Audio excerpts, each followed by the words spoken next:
Hey guys, and welcome back to another episode of Pro632 Radio. We are live today with JC Beattie Jr. And let's start it off. JC, go ahead and introduce yourself. I'm JC Beattie Jr. With ATI Performance Products. This is our 65th anniversary this year, and just plugging away and keep trying to make good parts. You got to have something more than that, right? Give us some background of you. Give us some drag racing background. I thought that was just a short intro right there. Okay, so let's see. I mean, I grew up there. My dad started the company in '61, so I've kind of been there since I was born. Went to college, came back in '03. Been there ever since. And when I got there, we had 35 people and 30,000 square feet. Now we hover around 75 people and 100,000 square feet.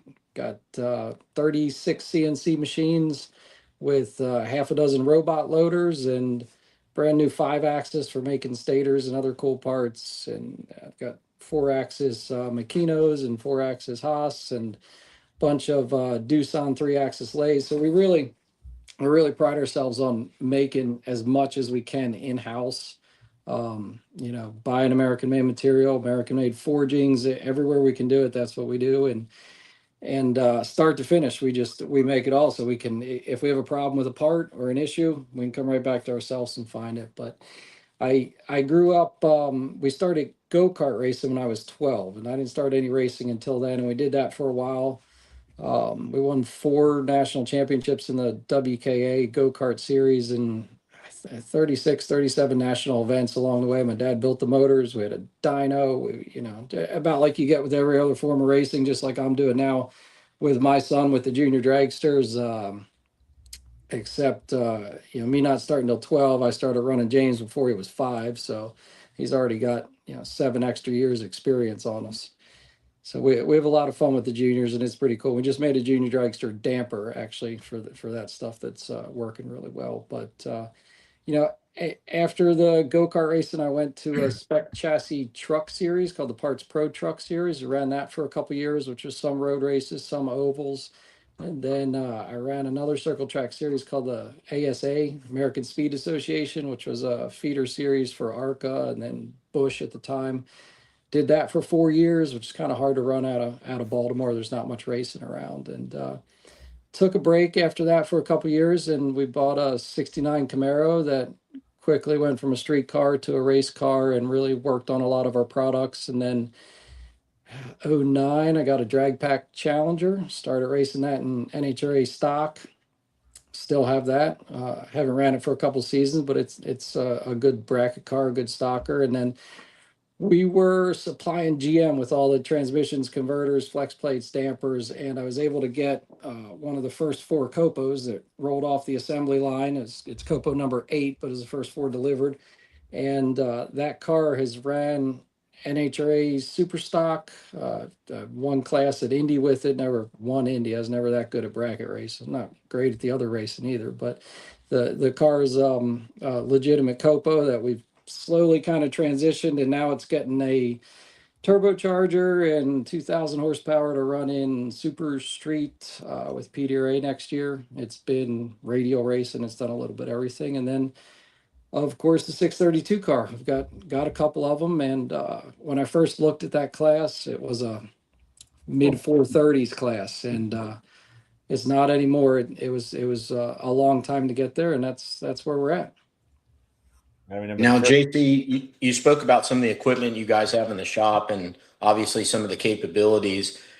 Are you guys strictly a production shop, or do you take on some R&D projects for any of the big 3 or some of the major race teams?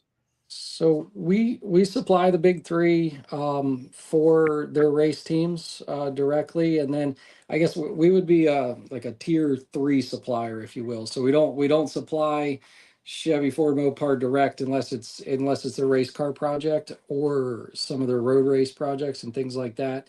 And then of course the crate motors, those guys, some are assembled by GM, some are assembled by other places, and we supply them with a lot of dampers. So the NASCAR guys, we have 100% of the NASCAR field, and we work closely with all of them, whether it's making hubs and outer shells and specific parts and pieces. Everybody, kind of has a little bit different package if they have the trigger on the front of the engine or it's inside. And that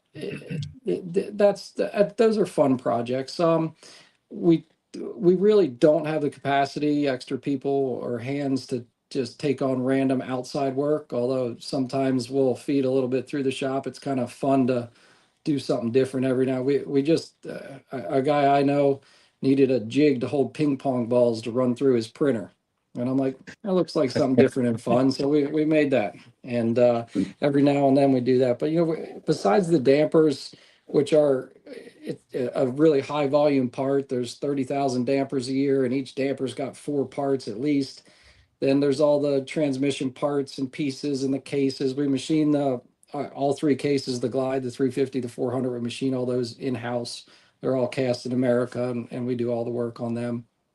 And then the torque converter parts and pieces. And so we've got 2 or 3 engineers. We've got a quality control guy.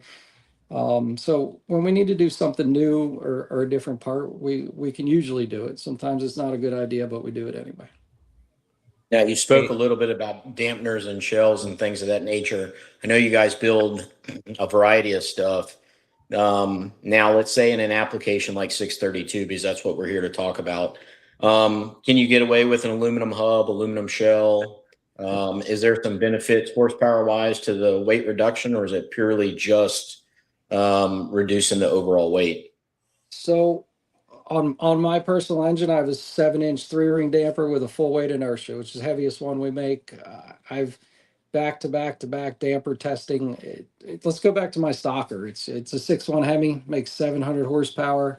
A NASCAR guy, Mark Eisler, built it, and it came with a little 5-inch damper, and I knew that wasn't enough. And at the end of the day, I ended up with a 7-inch diameter 2-ring damper that was about 3 pounds heavier, and it yielded 8 horsepower peak and 6 horsepower average better. 9 times out of 10, a little heavier damper will make more power. These real big engines that have little tiny dampers on them, they're just kind of hanging out in the breeze, doing a little bit, but not as much as they could. So we do run an aluminum hub, aluminum shell.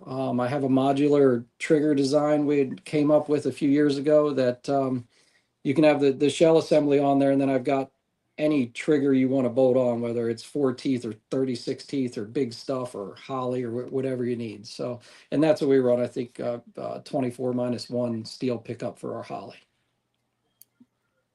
Okay, that's a lot of information on the hubs. Go back to we talking about earlier about coming into 632.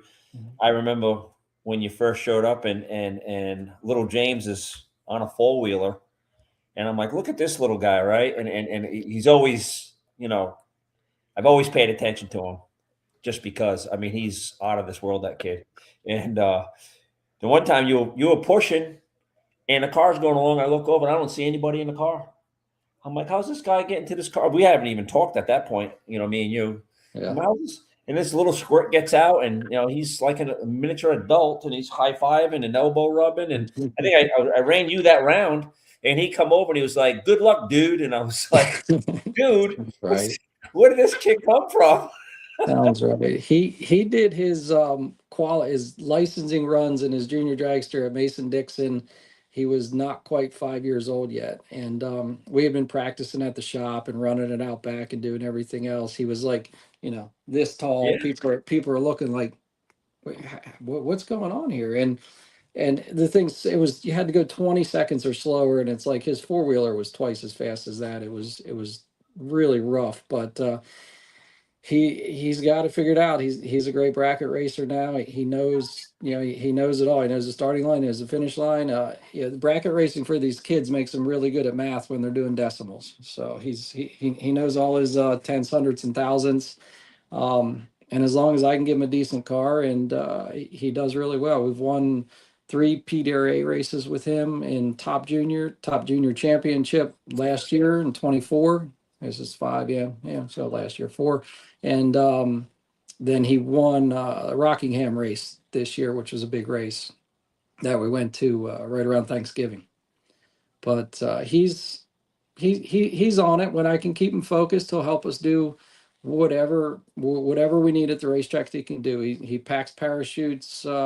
He can do the tire pressure. He'll help me lash and change spark plugs when we need it. And one of the guys that comes to the track with us, Scott, keeps him busy sometimes, or kicks him out to get him out of the way. So, but we have a lot of fun at the track.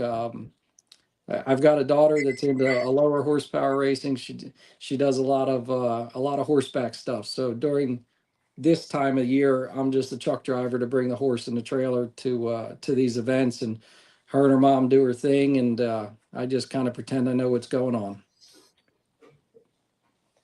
Gotcha. I got sidetracked. My little 4-year-old African gray was going crazy and spilled water all over the kitchen. So yeah, he's 15 on 4. You kind of understand that, right, Jason? Yeah. He just took the dog's water bowl and whipped it across the living room. That's still fun age. But yeah, well, at least yours gets older. Mine never will. He'll always be that way. Now you took a little break from 632 and you came back out with a pretty stout piece this year. Shocked a lot of us because we were used to that the NA card, NA that you had there. it gets a lot easier when you give it some nitrous. Jesus. We tried to tell you that. You weren't listening. We were trying, and it took a while, but we started in 23 with the car we're running now, and I'd bought a motor that was ran in that class that went pretty fast, but it was never that fast in real life. So we struggled with that. It was also steel blocks. It was hard to get any weight off the nose, try to get down to 2250 and have the balance of the car right. So we tried, and I bet we tried 5 rear gears, 5 different low gears. I can't even tell you how many converters we, Scott that comes to track with us, him and I could do a converter swap in 25 minutes maybe, and sometimes that included taking the converter apart and just bending blades with the freaking pair of pliers if we just to try something, and didn't matter, always just went the same. So it's we tried that, so we switched that whole program over to the white car that we have, which is a really good car that Rini used to own. It's still a great car. Because it's a little bit lighter, and then that gave us the time to try and get the nitrous car ready. We got we got jerked around a little bit on a motor and tried to get it ready for the nitrous car, and that didn't work. So I ordered a motor, and that took 17 months from time we ordered it to get it. So I'm glad it runs fast. Otherwise, I've been pretty pissed off. But I know your feelings on the length of time to get a new engine built. When I blew mine up last December, I still don't have one in the car. So hopefully we have one soon. So you got 6 more months before we get there. So that's I got a hold of Brad at rear, and it took a while, but I guess if you're going to do something right, that's just how it works out. And it was we put it in the car for the first time. We did a few shots on the hub dyno that we have, just to make sure everything was happy. We went to a different hub dyno that runs a little different than ours, and gave it nitrous and did what we needed to, and then went out to, you guys were heading to Michigan, and I went to test at MIR, and it was like 125 water grains and 93 degrees, and the first full run was a 423. So it's it was exciting. James is like, let's go load it up. Let's go to Michigan. I'm like, buddy, we don't even have more than 2 bottles. I'm going to tell you, we can't do that. So we just kind of kept working on to get our stuff together and continue to work on it. And that's an ex Ricky Smith car, which is, that guy takes care of his stuff really well. It's a beautiful car, well maintained, and we've just tried to make it better along the way. And I think hopefully I have a little bit more for it next year. We'll see. As long as I stop doing stupid stuff next to you. Chris said he'll take the car back, but your son said, I second that, Chris. Right, there he is. Yeah. A lot of people try to get that car. I ran it in Top Sportsman, and I did pretty damn good in Top Sportsman. I was very surprised at myself letting go of a button and trying to bracket race. So, but that was, along the way, that was another NA motor that I had built from scratch. That took over a year with a couple different people to try and get it together, and it never ran any better than the amount of weight difference from the other motor. So it was the block was 90 pounds lighter, so that's all the better it ever went. The rules are just they're tough for NA versus the nitrous combination you can't really get light enough and go fast enough with the NA combo to really get there for the nitrous stuff. As far as Porcino was the only one that was successful at that. Yeah, and that was how I only know what the rules were back then for weights and nitrous and 5 speeds and everything else. But I guess last year to this year is the first time in a while. It's been 2 years of the same, pretty much, minus the 50 pounds. Yep. Without a lot of changes. So it'll be interesting to see what everybody got done over the winter. What kind of gains were made with just the 50 pounds off. So it's kind of nice, and I really hope we get some. I know there's some new guys coming. I've done a transmission for a couple of them, and then a couple of new guys that are coming. Yeah, just a couple of guys that are in the chat. We talk about transmissions and building some stuff. Yeah, in our WhatsApp. Every year we go through this thing where I'm coming, and then you're like, you're cheerleading the thing. Mm-hmm. I talked to Troy earlier today, and I think we came up like out of the 8 cars that are supposed to be coming, like it's like there's 5 or 6 that are actually like they're committed to come. Right. Which is good. We never had that before. You know what I mean? Yeah. It's a lot, man. I mean, it's a lot of hours. I've got a full-time guy in the shop, Todd, who's amazing with everything he does, and Scott comes and helps us in between his real job, and puts in a lot of hours, and he does a lot of wiring and everything else. And when it gets closer to race time, I'll mosey down there and help with whatever I can to get everything in the trailer and get it going. And this year we're finally talk about lead times. I've been 2 years waiting on a trailer, so I've got finally got a new trailer. We'll be picking up in a few weeks. And last year we had sold my trailer, and I borrowed a trailer because we were going to have one done, and I moved in and out of it the first 3 races to give it back to the guy, which that's a lot of fun. Then I finally just bought another regular stacker to drag around for the rest of the year. So it'll be a little easier this year being moved into one location. Yeah, for sure. So you spoke a little bit ago about a couple of things that tie together with the change in the rules for the weight reduction, and also some of the transmission shop capabilities that you guys have. Let's talk for a second about lightweight internals in the Turbo 400 platform. In a 632 single 36 jet application, how much weight can you extract out of some of the rotating components and go to some lighter stuff? And then what does that equate to in, gains? When we were doing the factory shootout stuff for NHRA, right? Those guys are 1,400 horsepower with, a supercharger, which is not as much as we make, but then they've got a smaller tire, about the same gear. However, they're 900 pounds heavier. So we worked on those to figure out where we could get to on internals that wouldn't break in size and capacity and line pressure, how much line pressure you actually needed to hold in all the different gear ratios. So we found there that just going from your standard size drums, your OEM size Turbo 400, all aluminum drums, to the small size drums, it was nearly a tenth in the quarter mile. So we're looking at 5 numbers or so in the eighth, just with that change right there. Everything, all the functions still the same. We're small drums, and then you can kind of everybody's stuff's a little bit different. When you start taking line pressure out of them, they're a little slower on the trans brake. They might not hold as good. The shifts aren't as crisp, and it just depends how much maintenance you want to do. I don't even want to take my transmission out of between every race if I don't have to, let alone if you don't have a transmission shop. So it's a balancing act of longevity and how many runs you want to go versus where you want to be on the edge. But you can run all the aluminum parts. I run all small shafts. I've got the regular 1-inch input, 1-inch main.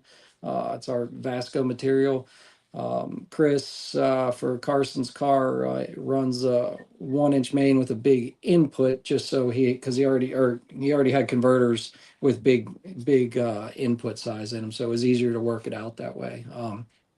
Yeah, but as far as internals and then you also go to the cooler pressure dumps, or the internal dump, and what you want to do there, because to try and get away with a tighter converter and then dump it down low so you don't knock the tire off and you can get some wheel speed and then bring it back in.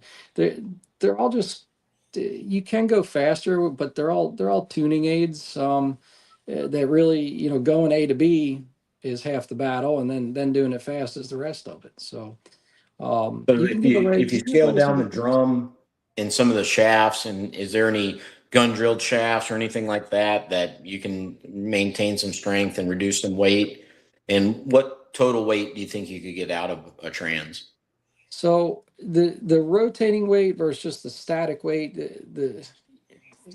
for me and for everybody, rotating weight's really important when it's leaving from zero, like the transmission. The damper, not so much. The converter, the flex plate, not as big a deal. We're leaving from 4,500 RPM, so it's already up there and going.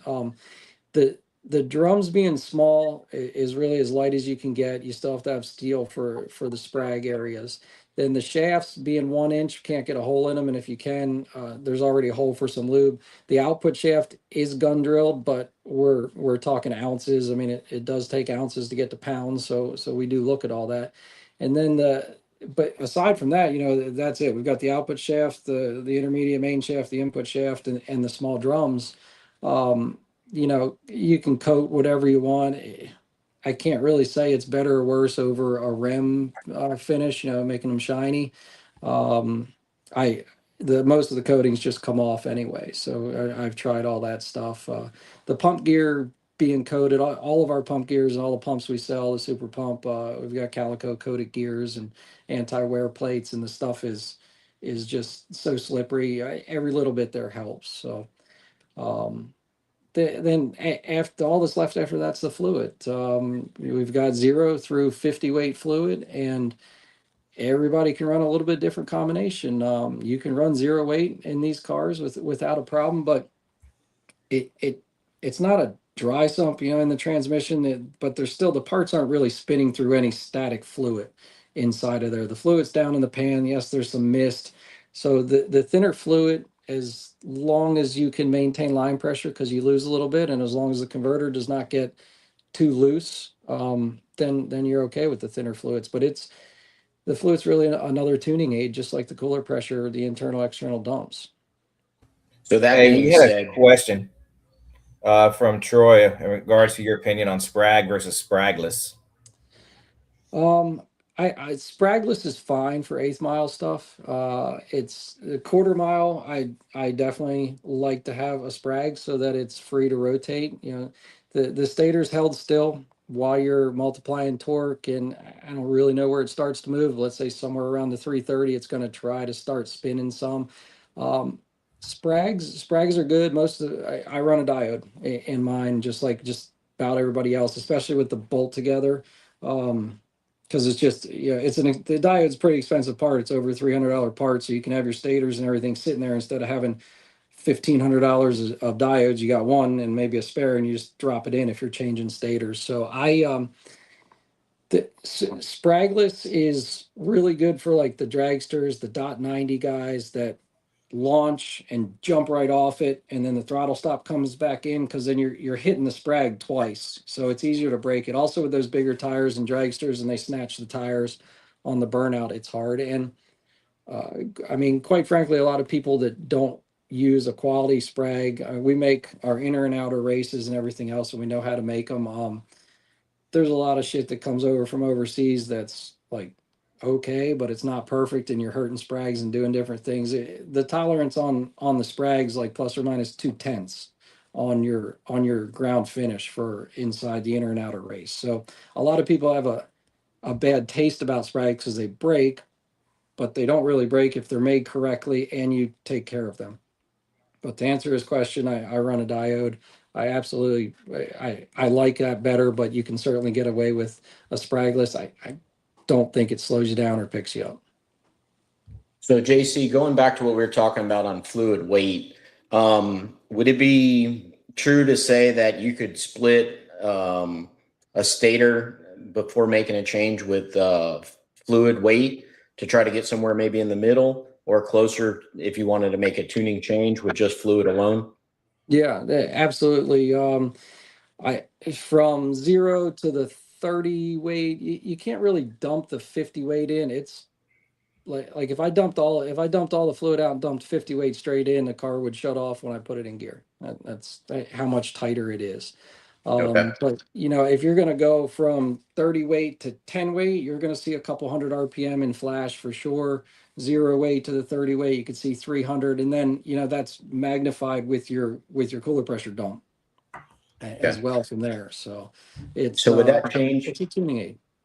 Would that change be linear if you saw it on the flash? Would that kind of carry all the way through when you're changing the trans fluid weight?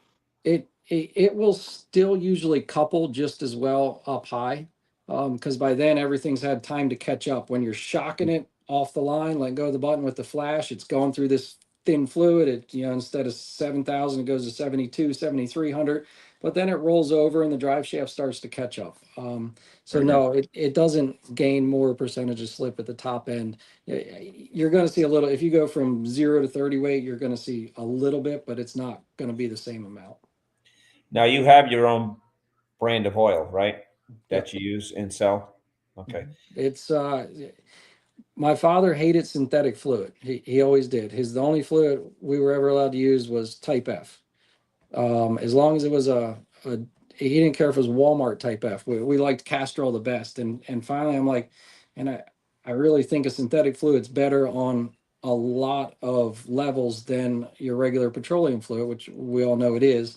I'm like, what if I can get a Type F and a synthetic fluid? And I got hooked up with Gibbs at the time, and Lake was there, Lake Speed Jr. And then they blended it for me, and the chemist there, he called. He's like, "You really want 1968 technology with my best synthetic fluid?" I'm like, "Exactly what I want." So they blended it, and we took it out. I had it in the stocker in the drag pack. It was just Dad and I tested an MIR, and ABA, it was 300s faster dumping the synthetic fluid in over the regular fluid, just because of this viscosity. The fluid we had made was 20, and all of your petroleum fluids a 30 weight. So from there, I was allowed to start doing that, and here we are 12, 13 years later, and the fluid is still Maxima blends it for us now, so we don't cut any corners on it. It's the best synthetic base we can get with the Type F friction modifiers and the other couple things to make it work. Just from a physics standpoint, is there a difference in the way the transmission reacts between a synthetic and a petroleum-based fluid, weight for weight? There's weight for weight, no. 30 weight petroleum, 30 weight synthetic, they'll act the same and flash the same wood. But the conventional oil won't shed the heat. It'll try to shear and break down way quicker than synthetic. So first 2 runs probably the same, and then you kind of lose that similarity as the 30 weight petroleum gets chopped up. Yep. So if you're running rounds, synthetic is the way to go because it'll maintain that viscosity throughout the race versus if you're going back to back with bracket racing. Like they do, everything's hot, you'll lose the numbers quickly. Yes, exactly. And the synthetic also, just like synthetic engine oils, would sheds the heat and gets back to temperature a little better. I lost my train of thought as I just made a mistake there, as you all have seen. So that being said, on the trans fluid in an application like a 632 PDRA car, how many runs would you say you would put on your fluid before you start to see it fade, lose some of that shear? So we run 10 and 20 weight depending on how the converter's acting and what's going on, and I'll run it for 2 races. if we change a converter, you're always adding a little more. So sometimes if we made a couple converter changes, then you've kind of changed half the fluid anyway. And then having one of the external coolers to help suck the heat back out of between rounds always helps. But a couple races, I mean, it's in the grand scheme of things, it's pretty cheap maintenance and reassurance between races. I know some people that just don't change transmission fluid. Some. When I was first running it and developing it in the stocker, I ran it all year. I never did anything but strain it and top it back off, just to see how it was going to work. And that's 904 with bands and aluminum parts, so it was really crappy stuff in it. Yeah. But do you do any oil testing on it to see if it's breaking down? No, just out of curiosity. Get rid of it. Put some extra thing. Call it a day. My guy at Amsoil, everything's like, take a cup out and we're going to send it out and just see how long it's, how it's doing. And I'm like, obviously he's my sponsor, so I got to do it. But it's like, it's like, it's just not that easy. You know what I mean? It's like, yeah, that's Lake has a company like that. I wish I could think of the name, Speed Diagnostics, something like that, where you can break your engine in and run the first race and send a sample, and then run a couple more races and send a sample, and they'll tell you how much stuff is missing or how much stuff from the engine is in it. So we use a company called Oil Analysis, and they basically make a library of that serial number that you give them, and they keep track. And you go online and you can look how, all the results within. If you mail it out, you'll probably have results in like 4 days. From the time you mail it out and they get it. And they send you the little packet and the little package to put it in with a UPS. We look at so much stuff. I mean, it's another level of something to look at, like having all the data on the car. Yeah, that's just another way to get it. Earlier, you were speaking about the aftermarket cases that you guys produce in house, being the Turbo 350, the 400, and the Power Glide.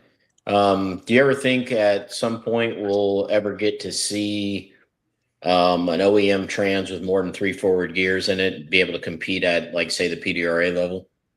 Did Rini put you up to that question? Because that's all. No, I read the rules with all this OEM talk, and I just think to myself, well, why are we pigeonholed in the monkey see, monkey do? Of all these 3 things that we conventionally always see across the board. So at what point could we venture off into, I don't know, I see these 10-speed Fords and all these other stuff that just looks up to date, like how the LS revolutionized the engine side to what a conventional small block was. Is there some of this newer trans technology that may revolutionize the racing side to the transmission world? I mean, so the next up from the 400s, the 4L80E, and it incorporates overdrive, right? So which we don't want, we can't have. From basically the direct drum to the back for the output shaft is all a turbo 400, and then the next 6 inches is all just for lockup and overdrive. And I've looked at a lot of different ways to do that. Can it be done? I'm sure it can. I am not smart enough to figure out the valve body and make that work. To do it, these later model transmissions, there's no bands, there's no sprags, so they're not forgiving if anything changes. They're just being clutch to clutch to clutch with pre-fill and post-fill, which is why when you hear these late model cars shift, they just kind of go pop, pop, pop. And it's just, there's so much computer and in there that it has to pull power, and it says, hey, we're in 3rd gear, we're wide open. I'm guessing we're going to go to 4th gear. It starts to pre-fill 4th gear. The computer says, all right, he just shifted. It goes from 20 degrees of timing to 0. During the shift, it goes to -20. As the shift completes, it goes back to 0. When the shift's completed, it goes back to 20 degrees of timing. And it does that for every single one. So that's why if you take apart a late model transmission, it's got 8 solenoids and then 2 more for other stuff. If you change one of those solenoids, it's like a fuel injector, right? You have a match set. Yeah.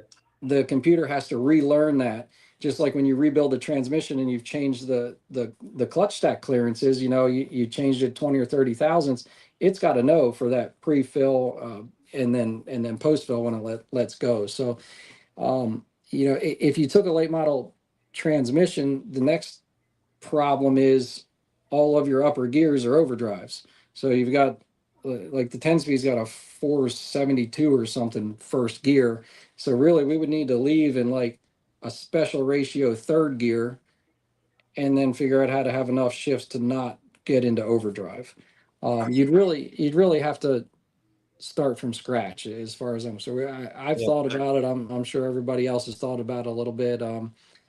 I do have a product we've been working on. It's been out there, and it's a high horsepower overdrive unit that you can shift into overdrive at 3,500 horsepower wide open. We've been working on that for a couple years now. We did the first version of it and it worked, and we broke an input shaft and we fixed that. Then it broke an output shaft and we fixed that. But it's running in 3,500 horsepower Vipers that are 4,000 pounds that go 250 miles an hour in that like flying half mile stuff.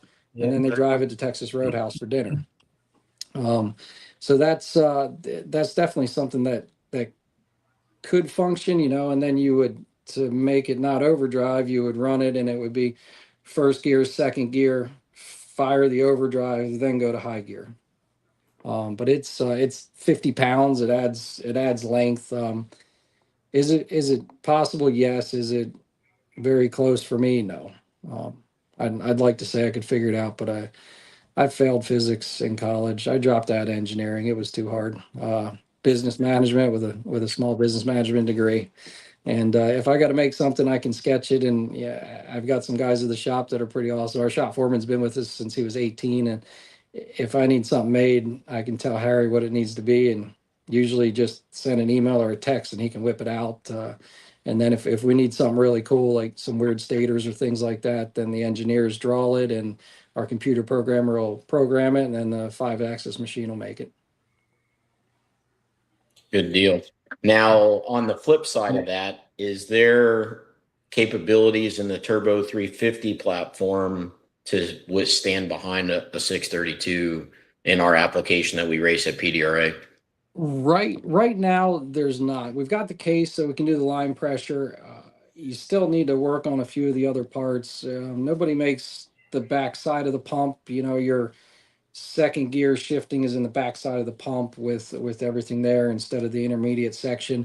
Cone makes a lot of gear ratios for that, just like they do the 400, but they're not made for any strength. I've got a friend and customer, James Goad in the Reaper, and he's got a 350 that I don't know how it's still alive, but it's in a street car behind 1,400 horsepower with twin turbo, and it's got 5 years of driving on it, and it hasn't broke. It's on its way back to the shop. Yes, I think we could get one to work. Are all the parts available right now? No. That being said, is there something to be had there? Is that a freer reciprocating transmission than a 400? Yeah, it's a better shifting and less parasitic loss transmission than the 400 for sure. You said something about better shifting. I remember when Craig Liberty was on with us a few weeks ago, he talked about his transmission, the way just by design is always in gear. That seems to not necessarily be true when the OEM automatic is making a gear change. It's for a split second out of gear. How much do you think that affects on-track performance when all that's going on? Yeah, like he said, I don't know a lot about the Liberty, but yeah, if it's always in gear, it's always moving. You put a 3-speed Liberty next to a 3-speed automatic with a torque converter at the same weight. I don't know, in the same gear ratio, I think they kind of run about the same. When you do 4 speeds, then you got the tuning window, then it gets a little different. But you probably know better than I do on that. If you did do all the ratios and everything the same in the 400 and had a converter drive, you're going to be heavier with the Liberty and the converter drive a little bit. Easier to work on than having a specialized transmission builder like for a 400, but I think they run pretty much identical. She actually learned this year.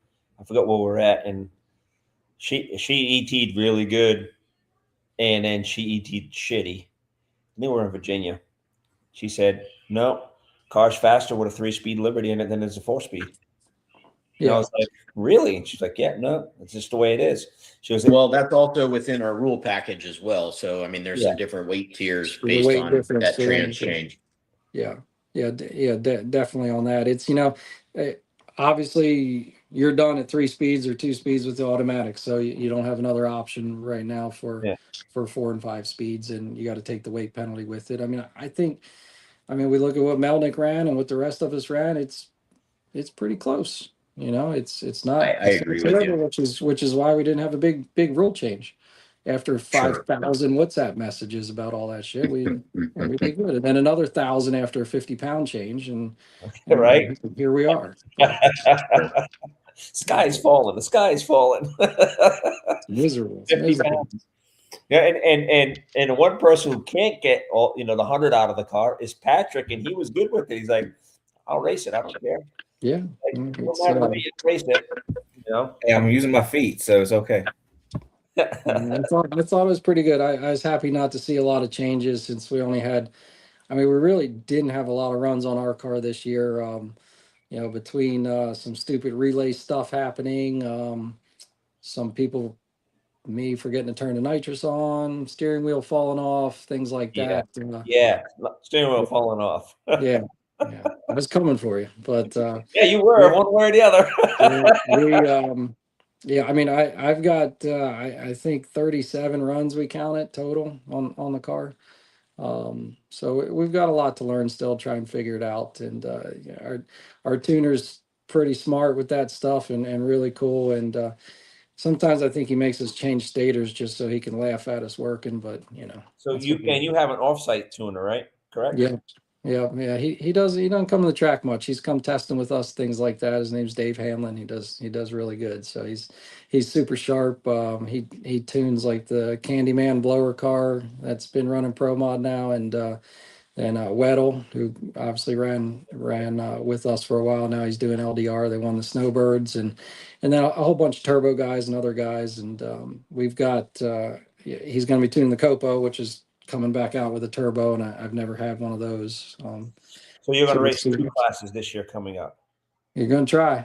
Okay. Yeah, we'll see how it works. That's what we did for the first year and a half. I had the junior and the Copo and the 632 car at every race. It kind of makes the day go by. That's a very long day with us running the 2 cars out of ours, the Mount Motor car and mine.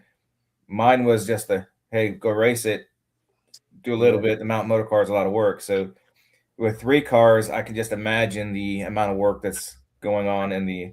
The junior is a fair amount of work as well, especially when you're really, really trying to do it. It's tough. We've got a guy that runs with us, Richard Tillman. He helps me a ton with the junior, and he does some of our starting line stuff as well. And then I saw that comment. We then Scott and I handle a lot of stuff. If we do get both cars going and it gets later rounds, it'll be tough. I'll probably be asking for some help, but we'll see. And then James is up in 790 this year for Pro Junior, so we're looking forward to that. He's looking forward to a Pro Tree and going like we go. So good. That kid is great. He's there's 2 that take my attention away from racing. One is your son, and the other one is Victoria Beener. I watch them too, and just the 2 of them are amazing. You know what I mean? She's probably going to be a little bit less junior dragster now and more into the roundy round stuff. Just because it's get a lot more seat time with that roundy round stuff than you do our class. And her dad just got her a Legend. Mm-hmm. I talked to him the other day. I drove a Legend. I went to UNC Charlotte for college, and we had a motorsports engineering program with a Legends car. And it's a lot of fun with that little car with sequential transmission, 1400cc motor. They're a blast. So. Well, I actually owned one. I bought it from the company I worked at, and it was the Miller Genuine Draft one. Sorry, Miller Light one. And I had to put a plate on it and working headlights and directionals and got myself in a lot of trouble. As a young kid. In Florida. Should be good. This was Massachusetts. Oh, definitely no good there. Yeah, No good there. not at all. You get away with anything in Florida. You just ask for, you just do it and ask for forgiveness later. Yeah. As a no. You guys got anything else for JC? I got one. Go ahead, Patrick. What's your expectation for 2026? Well, hopefully we can make every race, which will be the first time for doing that. And I'm the hardest on myself because I'm not great on the tree, and we keep trying and changing a few things, and I kick myself in the ass. I'm more worried about that than anything. Is really just trying to tune up the starting line on my end. The motors down at rear, getting a few things done. We think there's a little bit there, and now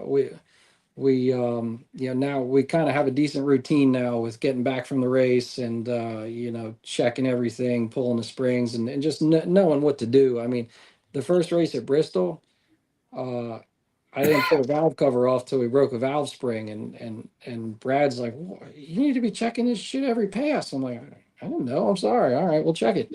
So and there's 2 broken valve springs. So but now we just know what's going on. So I'm a little more excited for that.